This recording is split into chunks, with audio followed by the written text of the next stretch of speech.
Course, we become happier. Sinong mahilig magsulat ng kanilang to-do list araw-araw? Me. Pero alam mo, madalas ako ma-frustrate dati dahil na-overwhelm ako sa haba ng listahan ng dapat kong gawin araw-araw. Kaya ngayon, mas practical ako at realistic. Minamanage ko na ang mga importante lang ang dapat kong gawin for the day. At kung sakaling hindi ko pa rin matapos ang to-do list ko, I try not to worry anymore. Anyway, there's still tomorrow and I can still do it.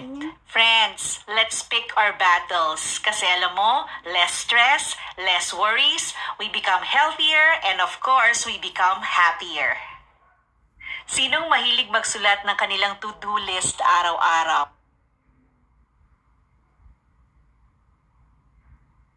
Ang iba kesa sa ating sarili.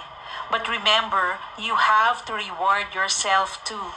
Love yourself by doing what makes you happy. Madalas inuuna natin ang iba kesa sa ating sarili. But remember, you have to reward yourself too. Love yourself by doing what makes you happy.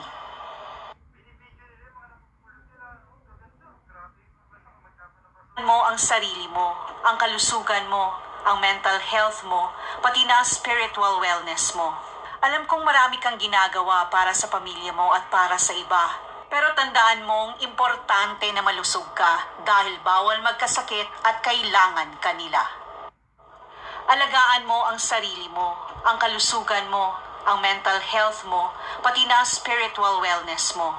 Alam kong marami kang ginagawa para sa pamilya mo at para sa iba. Pero tandaan mong importante na malusog ka dahil bawal magkasakit at kailangan ka nila. Alagaan mo ang sarili mo.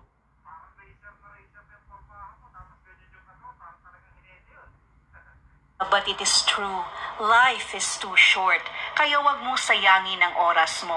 Live your life to the fullest. Be adventurous, tanggalin mo ang takot mo and go for your goals. Explore, spend more time with your loved ones, and do what makes you happy, and be the best person that you can be every single day. Gasgas. But we cannot get our dreams for free. Kapag nangarap ka, sabayan mo ito ng sipag, tiyaga, dasal at tiwala. At huwag magmadali. Kailangan ng mataas na pasensya. Slowly but surely, makakamit mo rin ang mga pangarap mo sa buhay. Huwag ipagpabukas, aksyonan mo na, ngayon na.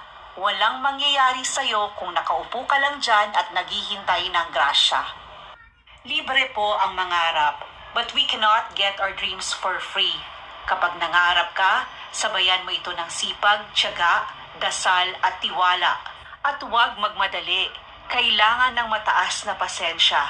Slowly but surely, makakamit mo rin ang mga pangarap mo sa buhay.